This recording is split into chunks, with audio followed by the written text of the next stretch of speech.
बिस्मिल्लाहिर्रहमानिर्रहीम, अस्सलाम वालेकुम। जी उठा पाकिस्तान में हम सब आपको खुश आमदीद कहते हैं। हमेशा की तरह, रोज़ की तरह हमें आपका इंतज़ार होता है और हमें लगता है कि आप भी हमारा इंतज़ार करते होंगे, और अगर अब तक नहीं किया तो किया करें ना इंतज़ार, क्योंकि ज़ाहिर है हम इस वक्त आते हैं हेडलाइंस के बाद, और आपसे हमारी रोज़ की जो ये मुलाकात है ये अपने वक्त पर इसी तरह कायम व दायम रहनी चाहिए। आपका साथ भी रहना चाहिए, आपकी और हमारी दुआओं का तबादला भी होना चाहिए।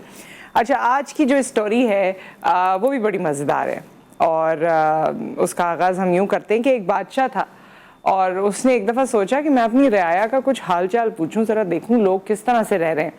तो वो निकल के जब वो अपने गया रियासत में घूम फिर रहा था तो कहीं जंगल का रास्ता था, वहाँ से जा रहा था और भटक गया।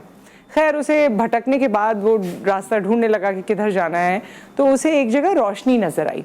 उस रोशनी की तरफ वो चलता गया, और रोशनी की तरफ जब गया तो एक कुटिया सी थी, एक छोटा सा घर सा था, और वहाँ एक ज़ईफ़ औरत जो है वो कुछ सफाई वगैरह कर रही थी।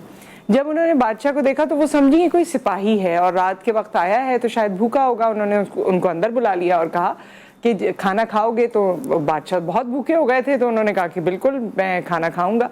वो जो ज़ईफ़ सी खातून थी, उन्होंने चावल और कुछ शोरबा और जो जो उनके पास खाने के लिए था वो गर्म करके उसके सामने रखा।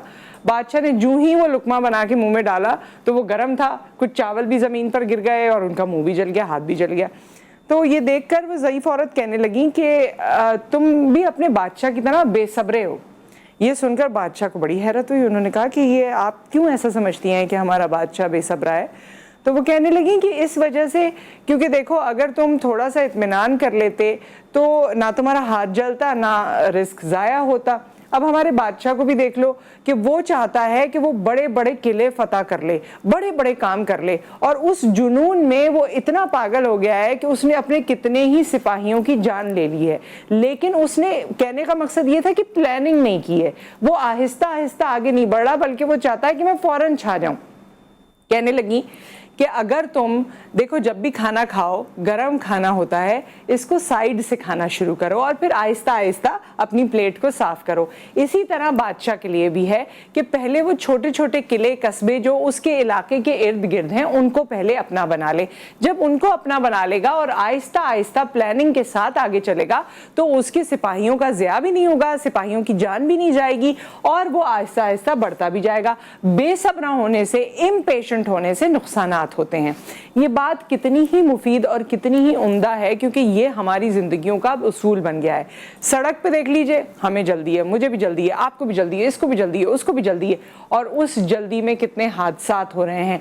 और देख लीजिए, दफातर में देख लीजिए, घरों में देख लीजिए, हम जल्दी में रहते हैं, हम बड़ों की बात नहीं सुनना चाहते, एक दूसरे की बात नहीं सुनना चाहते। हस्बैंड वाइफ के रिलेशनशिप में जो गैप आ गया वो इसीलिए कि हम बात सुन नहीं सकते, हम में पेशेंस लेवल कम है। आज यूट्यूब का दौर है, आप वीडियो देखते हैं, आगे कर करके देखते हैं, क्योंकि हमें पेशेंस नहीं है, हम चाहते हैं कि जल्दी जल्दी चीजें और खत्म हो।